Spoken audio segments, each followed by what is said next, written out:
Zero পয়েন্টে আওয়ামী লীগ ভেবে ব্যক্তিদের উপর হামলায় জড়িতদের জবাবদিহির আওতায় আনতে হবে অ্যামনেস্টি। দর্শক দেখতে পাচ্ছেন যে আস্তে আস্তে কিন্তু আন্তর্জাতিক সংস্থা, আন্তর্জাতিক মহলের দৃষ্টিভঙ্গি ঘুরে যাচ্ছে। ঘোরার কারণ আছে যে জিরো পয়েন্টে যেদিন আওয়ামী লীগের কোনো প্রোগ্রামই ছিল না, মানে তারা আওয়াজ দিয়ে চুপচাপ আছে, কোনো প্রোগ্রাম সংগঠিত করেনি, কিন্তু তারপরেও সন্দেহভাজন ভেবে একে ওকে আটক করে একজন আবার বলল যে সে প্রবাসে থেকে আওয়ামী লীগ করি। তো এটার জন্য যেভাবে মারধর করা হলো, তারপরে 50-52 জনকে আটক করে কারাগারে পাঠানো হলো, এগুলি বোধহয় অ্যাভয়েড করা যেত, করলে ভালো হতো। তা নাহলে এই যে এখন কিন্তু প্রথম দিকে 3 মাস আমি বলবো যে অ্যামনেস্টি সহ মার্কিন যুক্তরাষ্ট্র বা পশ্চিমা কেউ কিন্তু নজর দেয়নি বা সেগুলি ইগনোর করছে। তারা জানে যে অভ্যুত্থান পরবর্তী সময় এরকম ঘটনা ঘটে, কিন্তু এটা তো বেশি দিন তারা সহ্য করবে না বা মানে চোখ বন্ধ করে থাকবে, বিষয়টা তা না। ঠিকই তাই দেখা গেল। এখন অ্যামনেস্টি বিবৃতি দিচ্ছে, যে বিবৃতিটা নিঃসন্দেহে সরকারের বিরুদ্ধেই যাচ্ছে। এখানে বলা হচ্ছে, রাজধানীর জিরো পয়েন্টে গত রোববার আওয়ামী লীগের অংশ ভেবে কিছু ব্যক্তির উপর হামলার ঘটনায় বাংলাদেশের কর্তৃপক্ষকে অবশ্যই দ্রুত এবং নিরপেক্ষভাবে তদন্ত করতে হবে, দায়ীদের জবাবদিহির আওতায় আনতে হবে।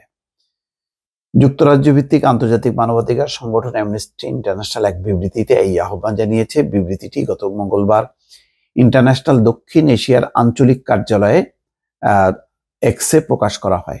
অ্যামনেস্টির বিবৃতিতে বলা হয়, রাজনৈতিক বিশ্বাসের কারণে মানুষের উপর আক্রমণ করাটা তাদের মত প্রকাশের স্বাধীনতা এবং সভা সমিতি সংগঠন করার অধিকারের লঙ্ঘন। কর্তৃপক্ষকে অবশ্যই রাজনৈতিক সংশ্লিষ্টতা নির্বিশেষে সব মানুষের এই অধিকারগুলো রক্ষা এবং প্রতিপালনের পদক্ষেপ নিতে হবে। তার মানে দেখেন, আস্তে কিন্তু ঘুরে যাচ্ছে। মানে যে কথাগুলো আগে যেই ভাষায় বিবৃতিগুলো তারা আওয়ামী লীগ সরকার থাকতে দিত, ঠিক একই কিন্তু ভাষা কিন্তু এখন প্রয়োগ হচ্ছে অন্তর্বর্তী সরকারের উপর। এটা তো খুবই দুর্ভাগ্যজনক। আমি সেদিনই বলেছি যে যেভাবে ধরে ধরে মারপিট করা হচ্ছে, যেখানে স্বতঃস্ফূর্তভাবে মানে প্রতিবাদ প্রতিরোধের একটা সমাবেশ হচ্ছে, সেখানে অন্যরা সমাবেশও করলো না, বিক্ষোভও করলো না, কিন্তু সন্দেহ করে একে ওকে মারপিট করা হলো। সে এই উচ্ছৃঙ্খলতাটা কিন্তু টোটাল সেদিন প্রতিবাদ প্রতিরোধের, যেখানে জনসমাগম আছে, মানুষকে সচেতন করব, সেখানে মারধর করব কেন? এবং এমন কোনো উল্লেখযোগ্য কিন্তু নেতা নেত্রী কেউ আওয়ামী লীগের উপস্থিত হয়নি। সাধারণ কিছু হয়তো লোকজন কর্মী ছিল বঙ্গবন্ধু এবং আশেপাশে, তো থাকবেই। তো মানে অন্য দলের লোক থাকলে তারা এমন কোনো স্লোগান দেয়নি, এমন কোনো বিক্ষোভ করেনি যে তাদেরকে মারধর করতে হবে। এই বিষয়গুলো যদি চলতে থাকে, এটা কিন্তু খুবই দুর্ভাগ্যজনক হবে।